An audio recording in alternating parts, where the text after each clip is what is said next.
Micro, oui. Je dois remettre aujourd'hui, oui. Ouais. Merci beaucoup.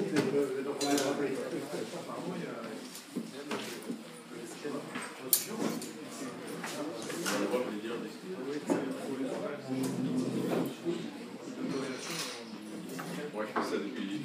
Ouais, non, mais je crois que ça m'a pris. Ah ouais? Non, mais c'est clair que ça se dit.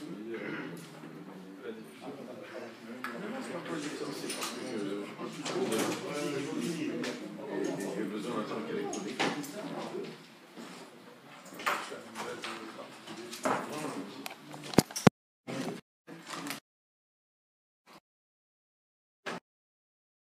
Mais fini.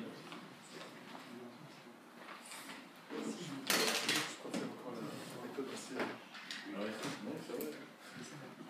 Les choses vont pouvoir se redire.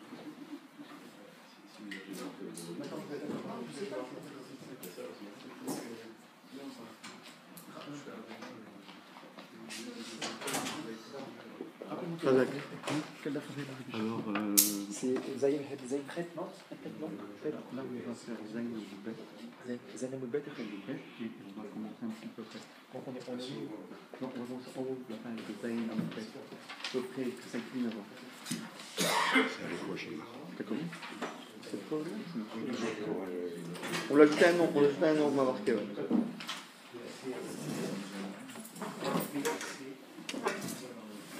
Alors, qu'est-ce qu'on fait là?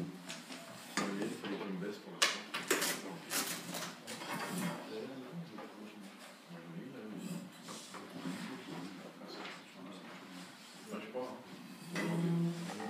Voilà. Alors, bonsoir. On va aujourd'hui étudier un passage très très intéressant, comme d'ailleurs chaque mardi soir. Mais on va apprendre aujourd'hui une nouvelle manière, un nouveau concept dans la Gemara qui s'appelle, lorsqu'on étudie la Gemara, on sait qu'il y a un concept qui s'appelle Shita. La Shita, c'est quoi? C'est qu'on va essayer, regardez comment ils sont forts les Chachamim, on va essayer de chercher à travers tous les enseignements des Tanaïm, des maîtres de la Mishnah, qui a priori, chacun parle d'un sujet différent. Un, il va parler de la hauteur, un, il va parler de la superficie, un, il va parler des murs, un, il va parler... Chacun, il parle autre chose, et on va trouver un dominateur commun, un point commun à tous ces Amoraïm, et qu'en réalité, chacun, il a parlé dans une on va dire, dans une certaine facette, mais tous ces Tanaïm, tous ces maîtres de la Mishnah, en réalité, ils se tiennent, ils suivent la même idée. Et c'est ce qu'on va trouver, 7 Tanaïm, 7. Imaginez-vous, surtout, il faut avoir une mémoire phénoménale, et à part ça, de bien comprendre toutes les connexions qu'il y a entre ce cas-là et ce cas-là, a priori, qui n'ont rien à voir. C'est des cas de figure que quand on les étudie, on ne voit aucun rapport lorsqu'on parle d'une hauteur avec une largeur, ou bien des murs avec le toit, et lorsqu'on parle du sol avec... voilà, on ne voit aucun rapport. Quand tu parles de la hauteur, moi je te parle de la largeur, moi je te parle du toit, toi tu me parles des murs. Donc on ne voit aucun lien qu'il y a entre les cas. Et les Chachamim vont trouver un point commun sur ces 7 Tanaïm, et grâce à ça, on va les mettre tous un à la queue leu, un à la file de l'autre. On va dire voilà, numéro 1, numéro 2, numéro 3, numéro 4, numéro 5, numéro 6, numéro 7. Vous les 7, qui n'étaient pas de la même époque. Parce qu'on aura parmi les Tanaïm, on sait très bien qu'il y a eu 5 générations de Tanaïm. On aura les premiers Tanaïm, comme par exemple Shammai et Hillel. Shammai, c'est le premier des Tanaïm. Et on aura les derniers. Donc sur 5 générations, il y a eu ces discussions qui se sont passées. Et nous, on a passé en revue toutes les discussions qui sont passées. Alors, il faut voir, c'est pas possible, il faut mettre tout le chasse. Alors on partage. Vous faites Brachot, Shabbat, Eruvin, chacun il prend une Gemara et il me dit tout. Vous dit tous les Gemarot et on essaie de trouver les points communs qu'il y a dans toutes les Gemarot. Et on appelle ça une Shita. Une Shita, ça veut dire un point commun qui va rallier tous ces avis. Et dit le Rif, Rabbi Yitzhak El-Fassi, il nous dit une règle. Chaque fois que la Gemara fait ce genre d'exercice, c'est pourquoi elle fait ça. Parce qu'elle veut nous dire que c'est pas la halakha comme ça. Si les 7 disent la même chose, c'est pas la halakha comme ça. Ah, moi, j'aurais dit le contraire. S'il y en a 7 qui disent la même chose, eh ben, c'est la halakha comme ça. S'il y en a un qui dit, bon, peut-être un il dit, il y en a qui discutent, 2 qui disent, bon, 2 contre les autres, 3, 4, 5, 6, 7, tout le monde dit la même chose, dans toutes les générations, sur 5 générations, ils ont toujours dit la même chose. Malgré tout, puisqu'on les a mis tous à la queue leu, chacun derrière l'autre, première génération, deuxième génération, etc., etc., donc la halakha n'est pas comme ça. La halakha en halakha ke shita. La halakha n'est jamais tranchée comme cette shita. Et pourquoi? Parce que, a priori, mais non, si on les a mis, on les a mis, ça veut dire qu'ils sont forts, ils sont 1, 2, 3, le Rov, il y a beaucoup, il y a tout le monde, il y en a 7. Mais, réponse, non, mais il n'y en a que 7. Il y en a 7, mais il n'y en a que 7. Et donc, 7 contre les autres, les autres sont beaucoup plus grands. C'est-à-dire que si on les a mis tous ensemble, ça veut dire, voilà le maximum qu'on a pu trouver à travers les générations d'un sujet X et un sujet Y, il y en a 7, mashma, et les autres, depuis que le monde est monde, depuis que les Tanaïm ont commencé à discuter, jusqu'à aujourd'hui, on est arrivé à faire que à chaque génération, chaque cas, la hauteur, on n'a pas été d'accord, la largeur, on n'a pas été d'accord, la manière de mettre le scar, on n'a pas été d'accord, on a toujours refuté, et donc c'était une manière un peu pour nous dire, un clin d'œil, comment fonctionne la Gemara, et c'est ce qu'on va voir aujourd'hui dans notre enseignement. Et on va commencer tout de suite par, rappelez-vous, nous sommes arrivés vers la fin de la première Mishnah. Ouais, tout a une bière pour apprendre une Mishnah. Alors imaginez-vous quand est-ce qu'on va finir le chasse. C'est pas grave. Dit la Mishnah, Shehamata Meruba Metzilata Psula. Rappelez-vous la première Mishnah que nous avons vue. On a parlé de la hauteur, on a parlé de la hauteur maximale, on a parlé de la hauteur minimale, on a parlé de combien de murs fallait-il. Et en dernier point qu'on avait développé, c'était donc on a une obligation, comme la souka, le mot souka veut dire le scar, c'est-à-dire le toit, et donc il faut que la zone qui est ombragée, elle soit beaucoup plus grande que la zone qui est ensoleillée. Parce qu'évidemment, comme vous voyez dans le dessin, regardez la projection des bambous, là, je sais pas comment ça s'appelle ça, des palmiers. Regardez sur le sol. Regardez, calculez. Vous le voyez sur le dessin là? Quand vous calculez la zone ensoleillée et la zone ombragée, qui est le rov, qui est la plus importante? Ensoleillée. Donc ça veut dire hamata. Hama, c'est le soleil. Ham, il fait chaud. Hamata, meruba, rov, plus grand. Silata, le tsel, c'est l'ombre. Alors si hamata, la partie ensoleillée, meruba, elle est plus grande. Silata, que la partie qui est ombragée, la lacha est shula.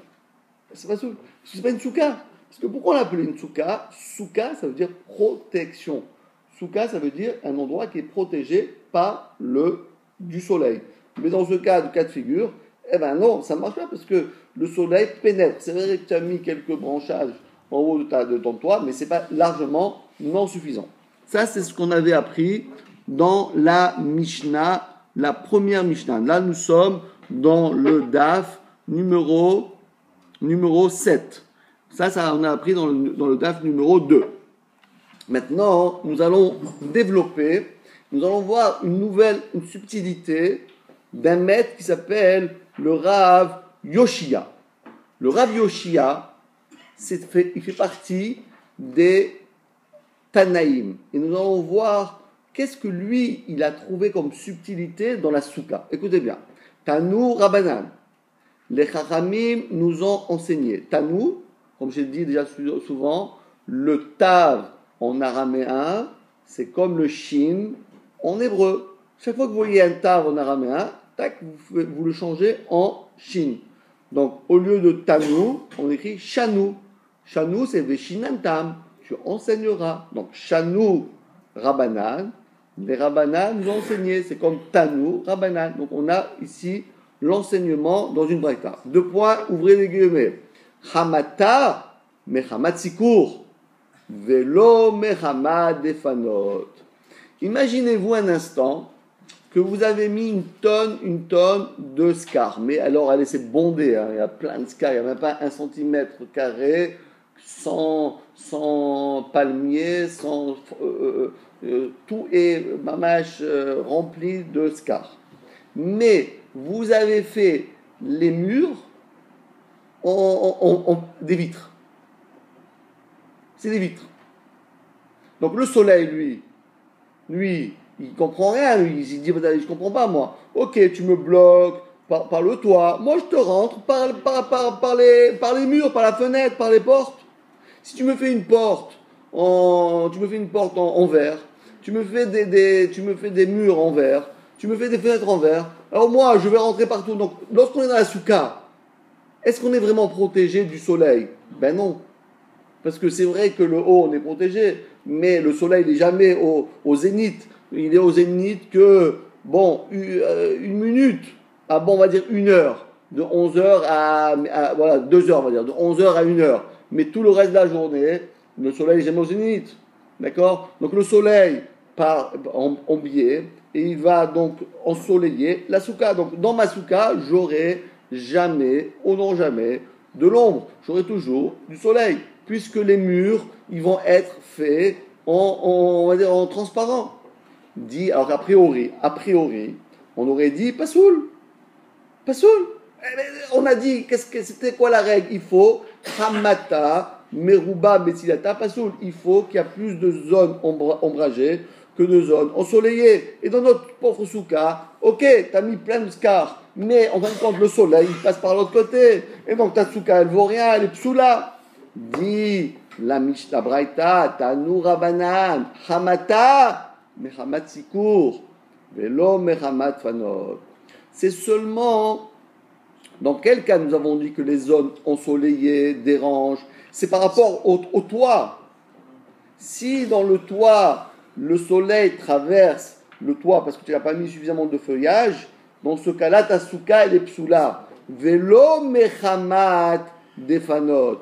Mais si les zones ombragées, les zones ensoleillées, ils proviennent des murs, mais ça ne dérange pas le mur. Donc en réalité, l'essentiel du souka, c'est le scar. C'est ça qu'on veut. On veut être protégé par le haut. Maintenant que si tu as mis des fenêtres en vitre, tu as mis du verre et le soleil passe, et ben c'est pas grave. C'est cachère. Ça, c'est la vie du Tanakama. Pourquoi? Parce que, comme on vient de le dire, le mot skar, ça veut dire quoi le sachar? C'est quoi? C'est le toit. Donc le toit, il doit être en feuillage.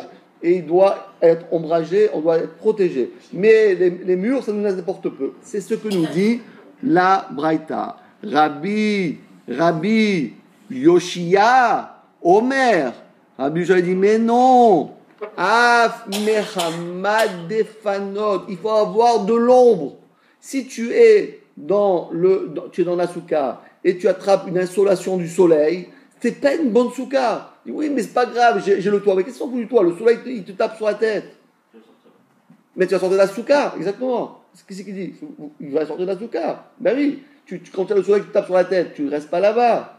Donc en fin de compte, peu importe si le soleil passe par le toit ou par les murs, en fin de compte, tu n'es pas protégé.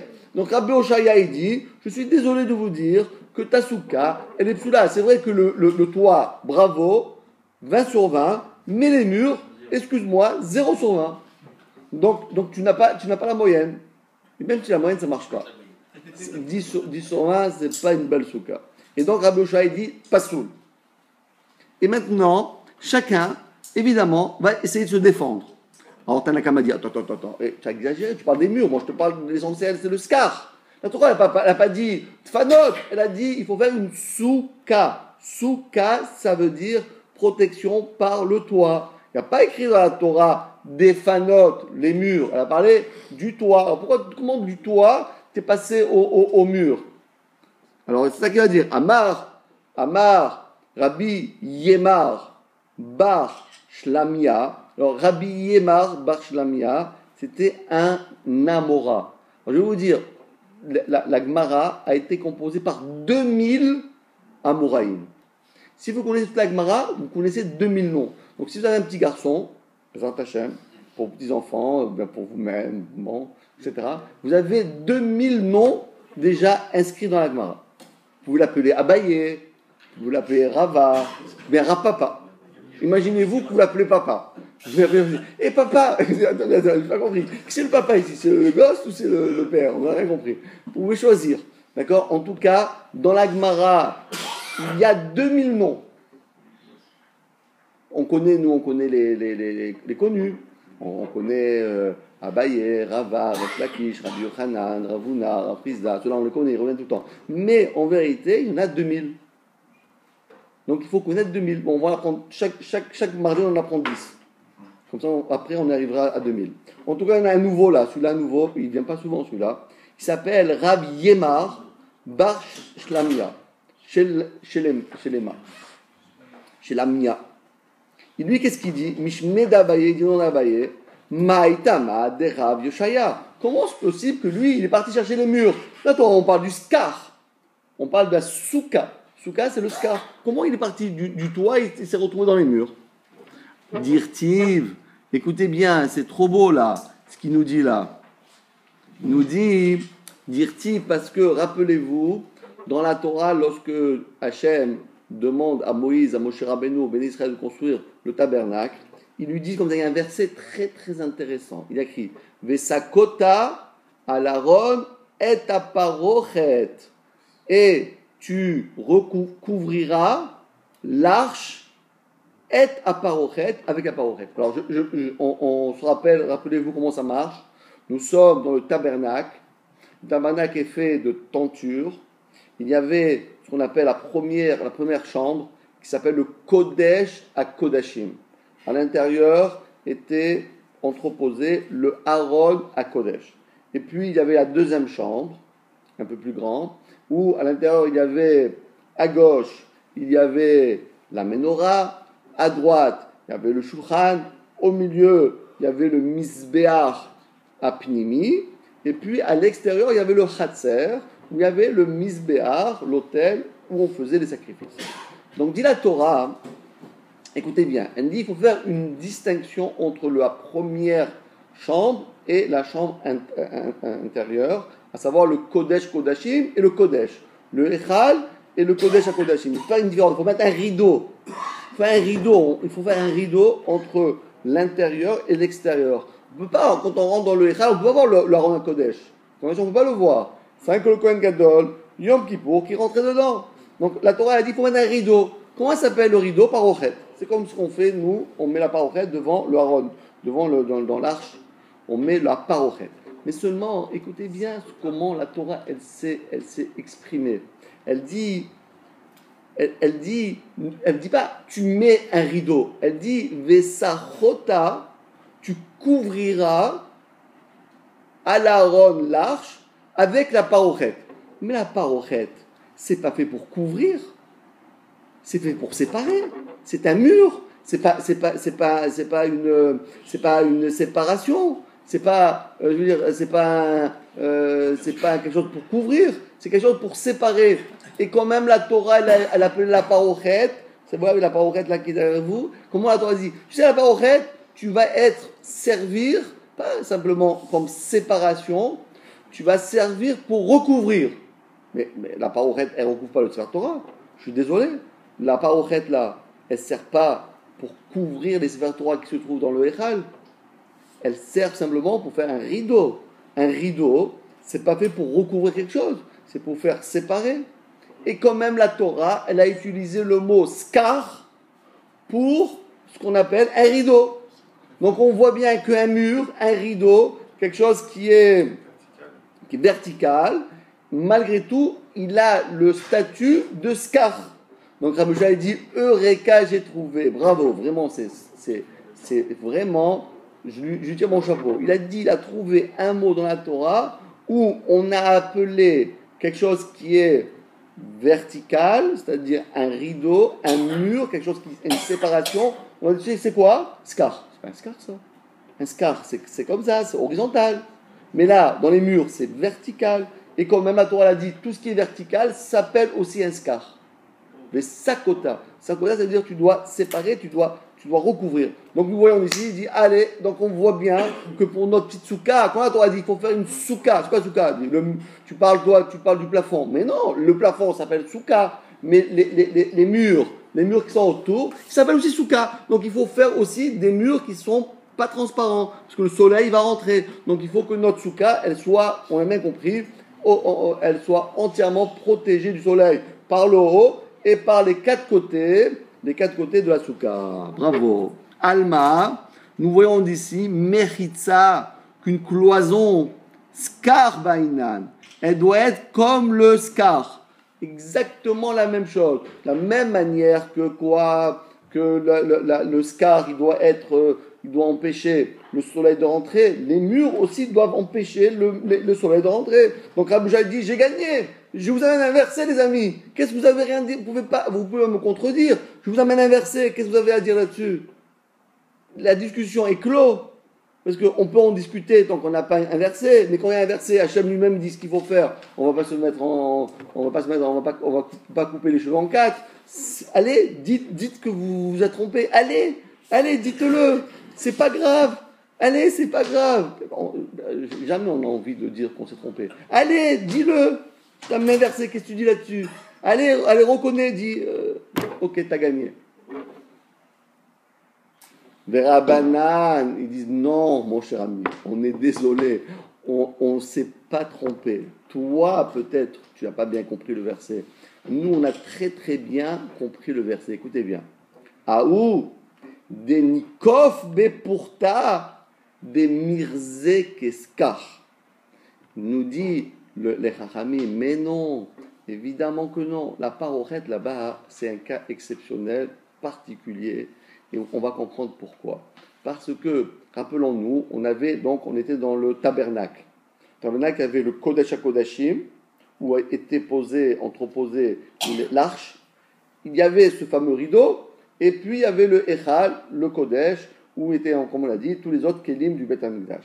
Et entre les deux, il y avait ce fameux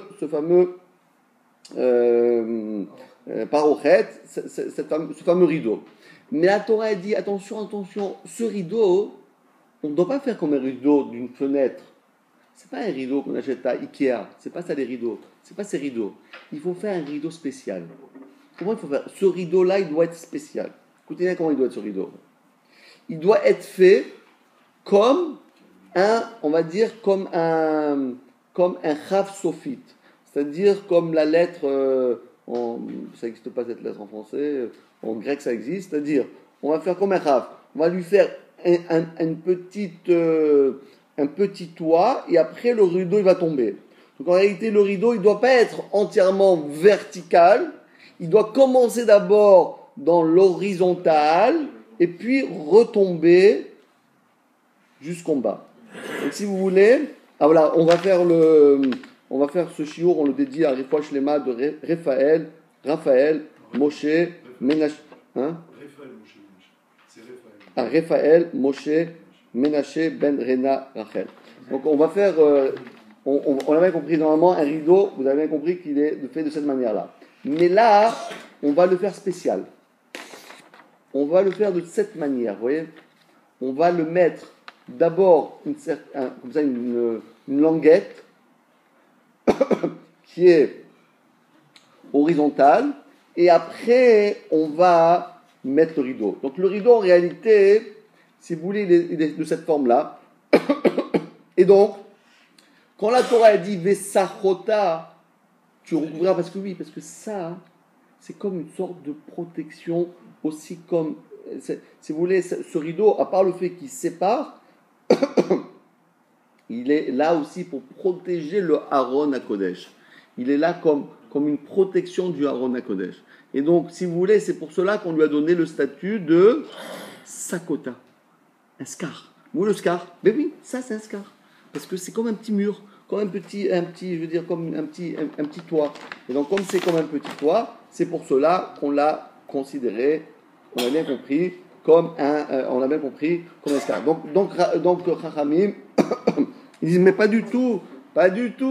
Donc, qu'est-ce qu'on a dit? Il a dit, j'ai trouvé un pasouk qui nous dit que quoi? Que le scar, qu'un mur s'appelle un scar. Je dis, mais non, le mur, c'est pas un scar. Alors, c'est quoi la parochette? La parochette, elle avait deux fonctions.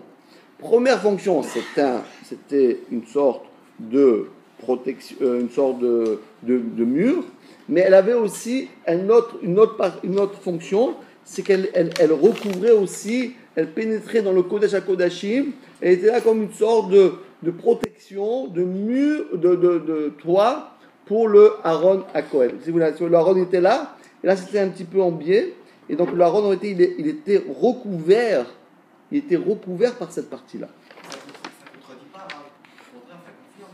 Eux aussi, ils pensent que c'est une trappe, donc ça marche aussi. Bravo, et c'est ça qu'on dit. C'est ça qu'il dit. Donc Rabbanan, ils disent, tu sais pourquoi on l'a appelé le fameux rideau, pourquoi on l'a appelé scar? À cause de ça. Oui, mais ça fait aussi parochette. Oui, mais on l'aurait pas, si c'était tout droit, on l'aurait pas appelé scar. Ça s'appelle parochette. Mais on a dit, et tu, regardez dans le verset, le mot du verset, tu couvriras. Et c'est pas couvrir. Comment tu veux dire couvrir? Et oui, c'est comme couvrir. On l'a recouvert. On l'a protégé. J'ai recouvert. Comme on met un talit en haut, quand quelqu'un il passe sous la roupa, le dénuptia, il le couvre. C'est vrai qu'il n'est pas sur la tête, mais il y a quelque chose il y a une bordure qui couvre le Aaron HaKodesh. En tout cas, un début de couverture. Donc c'est pour cette petite bandelette-là qu'on lui a donné le signe de couverture. Alors que... Donc, mais le mur lui-même, si c'était tout droit, on n'aurait pas dit ça. Donc on a deux manières de concevoir. Chachamim, ils disent, oui, scar, c'est ça. Et Rabbi Oshua dit, mais non, le scar, c'est ça. Et donc la différence qu'il y a entre les deux, c'est de décider, est-ce que le mur, doit être fait avec une matière de scar, oui ou non. Bravo, on a bien compris et on a bien... Ah, merci beaucoup. Merci, tu connais les autres. Merci. J'ai un peu mal à la gorge. Merci, tu connais les autres. Il y a un verre là-bas, s'il te plaît. Il n'y a pas de verre, c'est pas grave. Bon, c'est pas grave.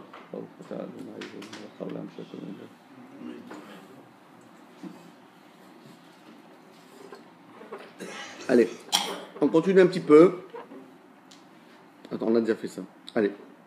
Alors maintenant, on passe à la partie très sympathique et qu'on va maintenant voir les 7. 1, 2, 3, 4, 5, 6, 7. Moi j'adore ça parce que c'est génial.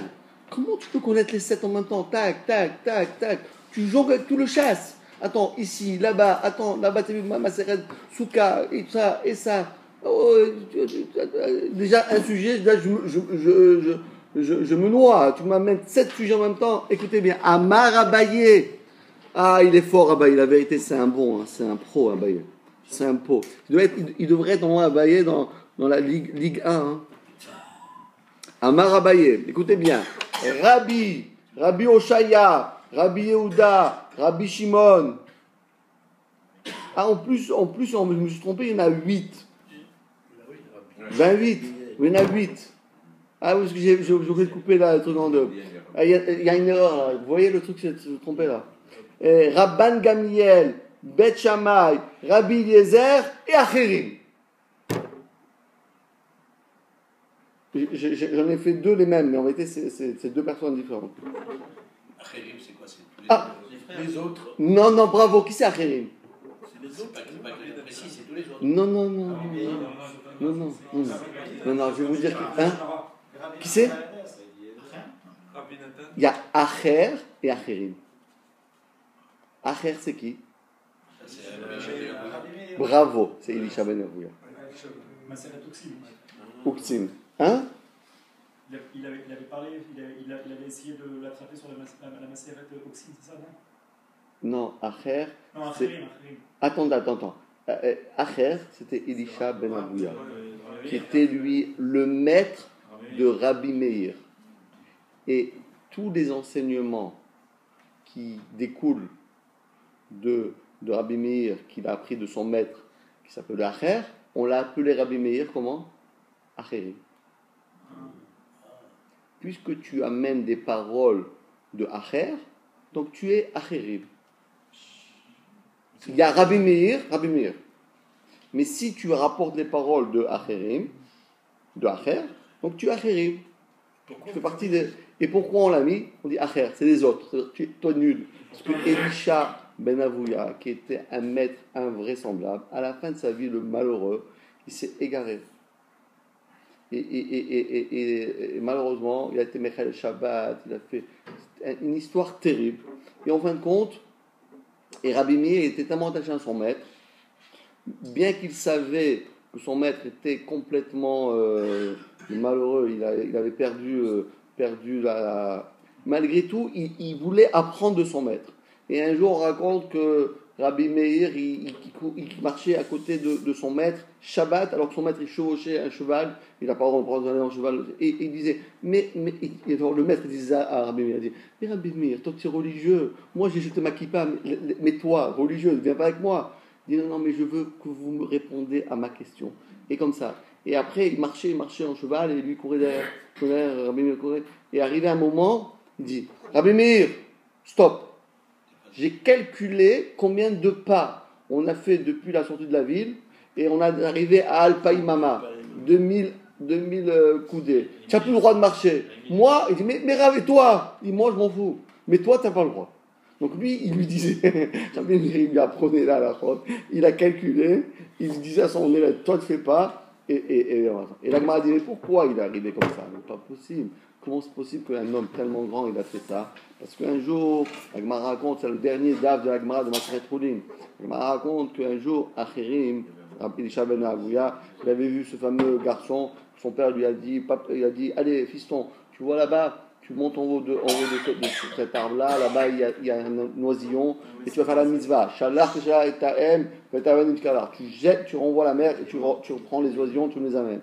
Et le petit était tellement mignon, il a grimpé, il est arrivé là-bas, il a envoyé la mer, il a pris des petits oisillons, il a commencé à descendre, et il a fait un faux pas, il est tombé, il s'est cassé la figure, et il est mort.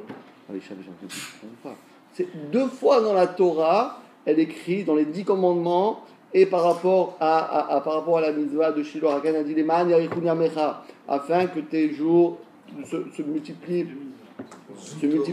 Et toi, et lui, il a fait 2 fois. Il a accusé son père. Il a fait ça, et quand même, il est mort. Il dit, c'est pas possible. Il y a quelque chose il y a un problème.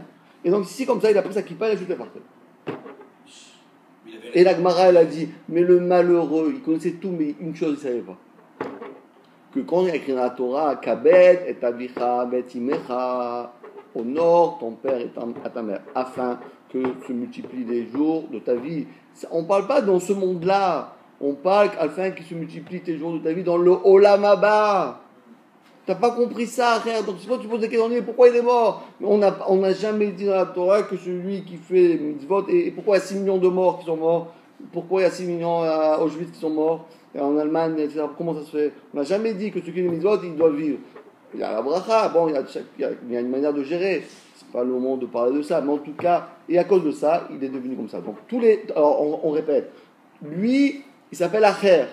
Et tous les enseignements de Rabbi Meir qu'il a rapportés au nom de son maître Acher, il s'appelle Acher. Et d'ailleurs, on a bien compris, toute cette liste, on a inventé une 8, toute cette liste-là, on n'est pas là à la comme ça. Bien que Rabbi Meir, Stam Mishnah et Rabbi Meir, tous des Mishnayot, c'est Rabbi Meir. Donc Rabbi Meir, c'est lui le chef de tous les Tanaïm. Toujours c'est comme lui à la Rabbi Meir, c'est toujours comme lui. Mais là, non. Ah, Acherim, Rabbi Meir, mais c'est Acherim. Deux enseignements différents. Non, Acher, c'est le maître, et les enseignements de Rabbi Meir qu'il a entendus de Acher, quand il les ramène, on l'appelle Acherim. Mais pourquoi au pluriel? Parce que c'est comme le sosie de Acher. Et les deux ensemble, ils sont 2. Ils sont les Acherim. Ils sont les autres. Les autres. Lui, le maître et le fils. Et l'élève. C'est-à-dire que Rabbi Meir, il n'a pas là-dessus sur ce sujet une opinion par lui-même. Non, il n'a pas dit trop opinion par lui-même. Et c'est pour ça que la halakha, c'est pas comme lui ici. Parce qu'il n'a pas dit ici, il avait dit Rabbi Meir Omer, comme lui. Mais là, il n'a pas fait ça. Il n'a pas dit ça. Lui, il a dit Acher. Il a dit moi, je vais rapporter des paroles que j'ai entendues de mon maître Acher. Moi, je suis le porte-parole de Acher, donc tu es Acher. Donc, eux, tout cela là, Rabbi Oshaya, Rabbi Yehuda, Rabbi Shimon Bar Yochai, Rabban Gamliel, le prince, Bet Shammai, Rabbi Eliezer et Acherim, tous ces grands maîtres-là, qu'est-ce qu'ils pensent? Qu'une soukha doit être une vraie habitation. La soukha, c'est pas que pour ça, on s'amuse pas, on fait une vraie maison. Une petite maisonnette, soit, mais c'est une maison qui tient la route, une vraie maison. Pas des trucs branlants et des moitiés de murs et des moitiés pans de murs et Je veux du vrai, du solide, du concret. Je veux du concret. Pour lui, c'est ce qu'on appelle dirat keva. Rappelez-vous, la première qu'on a vue, il y avait deux notions. Arai, qui est frêle, une habitation momentanée, provisoire, ou bien une habitation, une vraie habitation qui est keva, qui est fixe, qui est solide.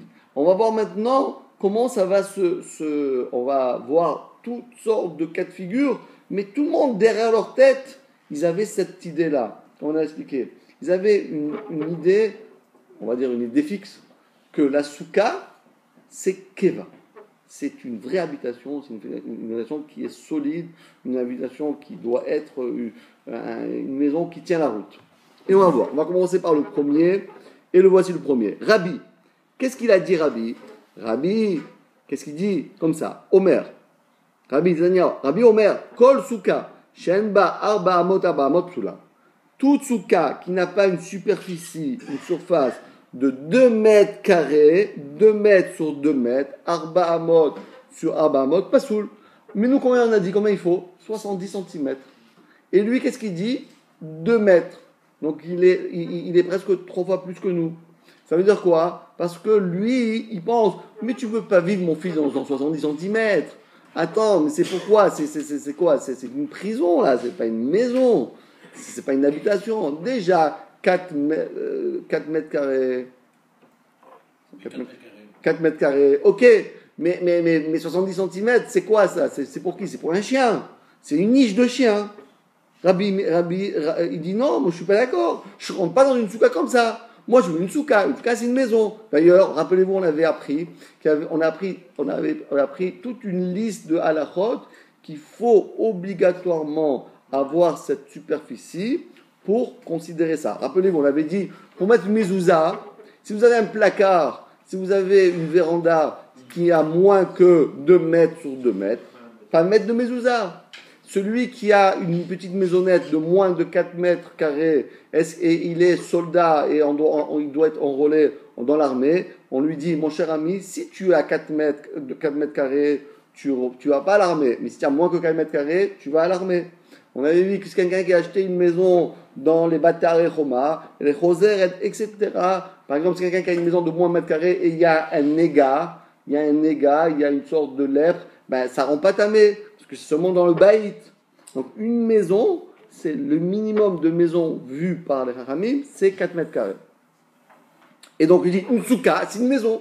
Donc moi je veux 4 mètres carrés, ça c'est ce qu'il a dit, Rabbi. Donc le premier, donc qu'est-ce qu'il avait comme idée derrière la tête? En parlant de la superficie, il pense à quoi? Une vraie maison, une habitation qui est kavua, il dira keva. D'accord? Ça c'est le premier. Maintenant, Rabbo Shaya, qu'est-ce qu'il a dit? C'est le nôtre. Qu'est-ce qu'il a dit? Que lorsque les zones sont ensoleillées à cause des parois, la soukha, il dit c'est normal. Imaginez-vous quelqu'un est dans une maison et tous les soirs, il a un mal de tête, il a une migraine de malade. Mais pourquoi? Il dit, le soleil me tape sur la tête toute la journée. Ben, c'est pas une maison, déménage. Quand le soleil, quand tu fermes les rideaux, tu fais quelque chose. Mais si c'est tout est ouvert, c'est pas une maison. Comme Chah dit, c'est pas possible ça. Il faut qu'on doit protéger et par le toit et par les murs. Si les murs ne sont pas suffisamment, ils protègent pas du soleil, eh ben c'est pas une soukha. Donc 2. Rabbi Yehuda, rappelez-vous, c'est la première cas. Donc qu'est-ce qu'il dit Rabbi Yehuda? Souka, Shei Gvoa, Lemaala Mesrim Ama, Psula. Si une souka est plus haute que 20 amot, comme on avait vu le petit dessin, pas soul, mais Rabbi Yehuda marchir, parce qu'on a dit, parce que si tu fais une maison, tu fais une souka de plus haut de 20 amot, tu es obligé de faire les fondations solides. Et donc tu vas faire une vraie maison. Mais nous, on ne veut pas une vraie maison. On veut une maison qui est frêle, une maison qui est haraï. Mais Rabbi Yehuda, il dit, mais non, pas du tout. Moi, je veux une vraie maison. Donc lui dit, mais non, fais une belle maison. Construis-toi, pas un HLM. Pas un HLM, fais un duplex à Beit Vegan. Alors au moins, tu fais un duplex à Beit Vegan, tu as fait une belle souka. Tu vas construire quoi? Tu vas construire ton HLM. D'accord? Donc le troisième. Le quatrième, Rabbi Shimon Bar Yochai. Ah oui, rappelez-vous, ça c'est ce qu'on avait appris la semaine dernière. On avait appris combien de murs fallait-il pour que la souka soit cachère. Deux avis. On avait dit 2 et un petit peu, ou bien d'après Rabbi Shimon Bar Yochai, 3 et un petit peu. Quelle est la différence? Parce que 2 et un petit peu et un tefar, c'est parce que c'est haraï. Eh bien, évidemment, on avait dit on n'est même pas protégé. Alors que si on a 3 murs, plus en plus le début du quatrième qui ferme déjà le quatrième mur, à ce moment-là, on peut considérer ça comme une maison. Et le reste, c'est la porte. On est d'accord que c'est une porte. Maximum, on fait une porte d'un côté. Mais si tu laisses un mur, un pan entier et manquant, c'est pas une maison. C'est ça qu'il dit. Rabbi Shimon de Tanya, on a une braïta. Shtaim kilchatan, 2 murs, comme il se doit, c'est-à-dire entiers. Veshlishit, le 3e mur, aflu tefar, même s'il n'est que un tefar. Rabbi Shimon Omer, Rabbi Shimon dit non, pas du tout. Shlosha kilchatan, les 3 murs doivent être entiers. Et le 4e, lui, il peut être comme un tefar. Donc, ce qu'est la différence? Quelle était la motivation de Rabbi Shimon Bar Yochai lorsqu'il a dit qu'il faut 3 plus 1? C'est quoi? Qu'est-ce qu'il est en train de penser, lui? Il veut une vraie maison. Il veut keva. Il veut un keva. D'accord? Donc, c'est le 3e encore avis qui vient confirmer la règle. 4e avis, Rabban Gamliel, le prince. Qu'est-ce qu'il nous dit notre prince? Rabban Gamliel, c'est le prince. Parce que vous savez bien, Rabban Gamliel, lui, c'était le petit-fils de Hillel Azaken. Et Hillel Azaken, c'est qui? C'était le petit-fils de David Améler. Donc on a la lignée directe depuis David Améler et tous les princes d'Israël, les enfants de David Améler, tac, et tous les princes, Rabban Gamliel, Rabbi Shimon ben Gamliel, Rabban Gamliel, tous ceux-là, ce sont les princes d'Israël. Donc dans le peuple d'Israël, on avait les princes et le Avbedin, qui siégeait au Sanhedrin. Mais le prince, il n'était pas toujours le Avbedin. Et le Avbedin n'était pas toujours aussi le prince. Des fois, oui, parce que des fois, le prince était tellement grand qu'il était en même temps le prince, et en même temps, il était aussi le Avbedin. Et là, c'était notre fameux prince. Qu'est-ce qu'il disait notre prince? Des Tanya, Aose Sukato Berosh Agala. Celui qui fait sa souka sur une charrette, d'accord? Au Berosh Asfina, ou bien sur, c'est le Marmara. C'est le Marmara. Vous le voyez? Ils ont fait tchouva, ils ont fait une souka. D'accord? Ou bien ils l'ont fait sur un bateau. Alors Rabban Gamliel possède. Il dit mais ça, c'est bien pour les Loubavitch, ça. Ils font sur la voiture. Mais nous on veut pas, on veut une vraie souka. Vous comprenez ça? Pas une souka, ça c'est plus bien pour s'amuser, un truc avec machin, souka. C'est sympa, mais Rabban Gamliel, une vraie maison. Je veux une vraie, pas sur les bateaux, sur les charrettes. Ça c'est bien pour s'amuser, mais je veux une vraie. Donc Rabban Gamliel, pas soul. Alors que Rabbi Akiva, Marchir, quelle était encore une fois l'idée qui était derrière cette thèse? C'est que un il veut Keva et l'autre il veut Araï. Allez, on continue le 5e fois. Bet Shammai. Rappelez-vous, ça on a déjà vu aussi. le fameux Bet Shammai. Alors regardez bien, c'était un cas exceptionnel, puisque nous avons ici, comme vous voyez dans le petit schéma, petit dessin, La moitié de la table. voilà, non, le bonhomme, il est entièrement la tête, le corps, rocho, roubo, et se trouve dans la souka. Seulement, qu'est-ce qu'il a fait? Il a mis sa table à l'extérieur de la souka. Et lui, il mange, voilà, comme moi, donc on va dire que la souka s'arrête là, et le bonhomme, là, il mange à l'intérieur. Mais c'est un peu difficile, parce que ça dépend. S'il met la tête devant pour manger, donc il mange en dehors de la souka. Alors que s'il prend l'aliment et il le fait entrer dans sa bouche, il mange à l'intérieur de la souka. Bet Shammai, il dit, mon cher ami, ça marche pas ça. Ça marche pas ça, parce que pourquoi? Parce que un jour tu manges comme ça, un jour tu manges comme ça. On peut pas demander à quelqu'un pendant 7 jours, attends, tu dois pas mettre ta tête comme ça, tu dois mettre comme ça. C'est pas possible, c'est pas gérable. Donc lui il dit, c'est pas sous le xéra, on craint que le bonhomme, un jour, par inadvertance, il va oublier. Et même au milieu du repas, il fait très attention, et après il est un peu déconcentré, et après il met sa tête, c'est difficile de rester toujours comme ça, il met la tête dedans et il mange. En plus, quand il voit la souka qui arrive, attends, passe ça, passe ici, et hop, et il mange. Vous comprenez? Donc on a bien compris que c'est ça la maroquette. C'est-à-dire quoi? Mishaya Rocho Berubo Besuka, celui qui avait la tête et la majeure partie dans la souka, Ve Shulchano, mais la table était Betor Abaït. Bet Shammai Poslim. Pourquoi? Parce que souvent il dit, attends, mais c'est pas comme ça qu'on mange. Attends, tu as déjà vu, toi, quelqu'un qui est dans une maison, il est à moitié dehors, moitié dedans. Attends, tu manges, assis-toi. Mais prends place. Installe-toi, vas-y, fais tomber la veste, assis-toi, tranquille, tu prends un bon repas. Mais tu peux pas être moitié dehors, moitié dedans. Tu es SDF ou tu n'es pas SDF? Il faut faire un choix dans la vie. Donc on a bien compris que d'après Bet Shammai, Pasoul ou Bet Hillel, il dit c'est pas grave. Mais c'est pas grave ça. Et évidemment, tu manges dehors, t'es pas saoul, mais c'est pas grave. De toute façon, on mange, combien on mange, il fait froid, il y a la pluie, ceci, cela. Donc c'est haraï tout ça, c'est haraï. C'est pas grave, tu peux manger. Et fais attention de ne pas avoir la tête de l'intérieur. D'accord? La 6e cas, Rabbi Eliezer. Qu'est-ce qu'il disait Rabbi Eliezer?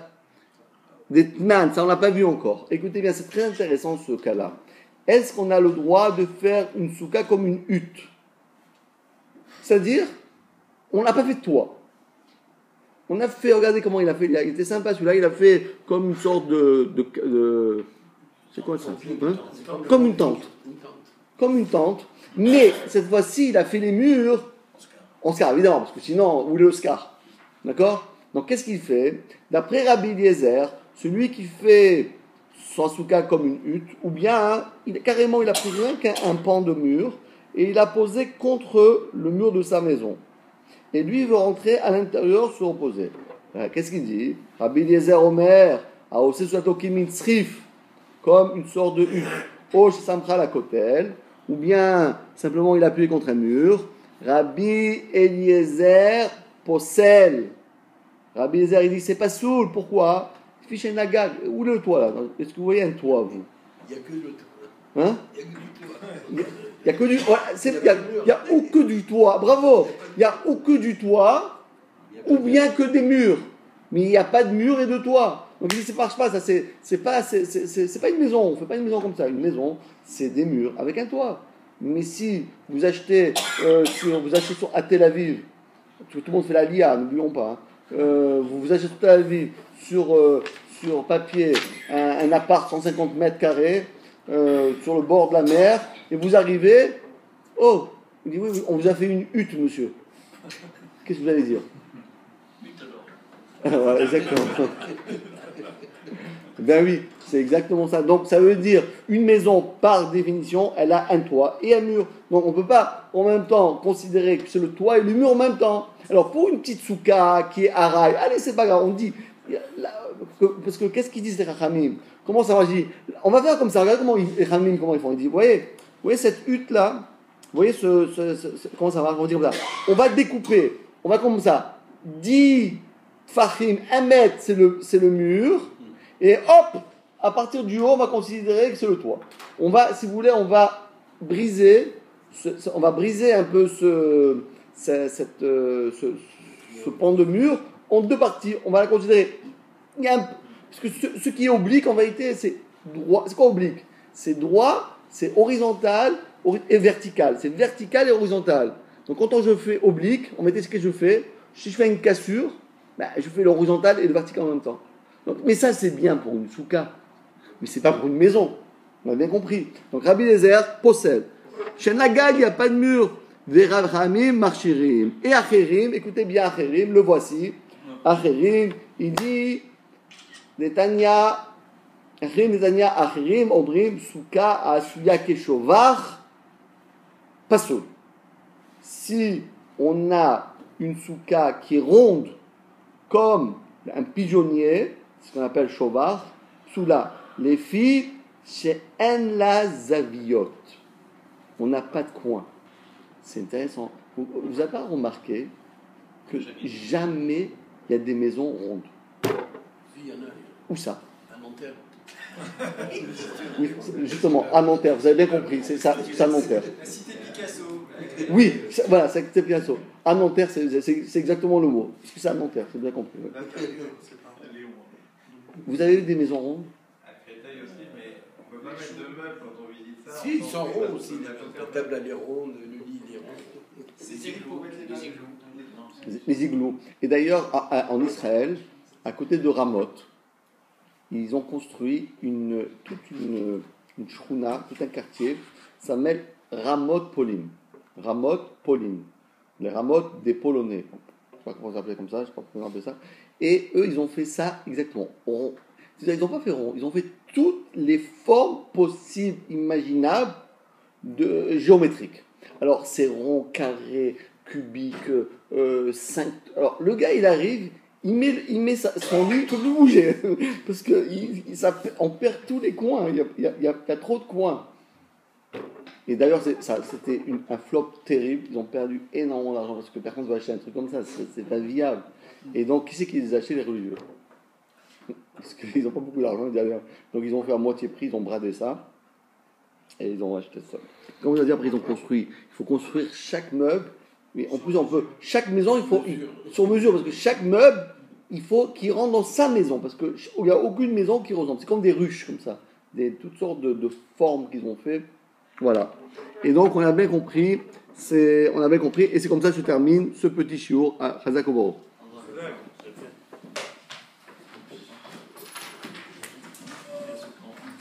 Ça, l'important, c'est la souka ronde. Ouais, c'est sympathique comme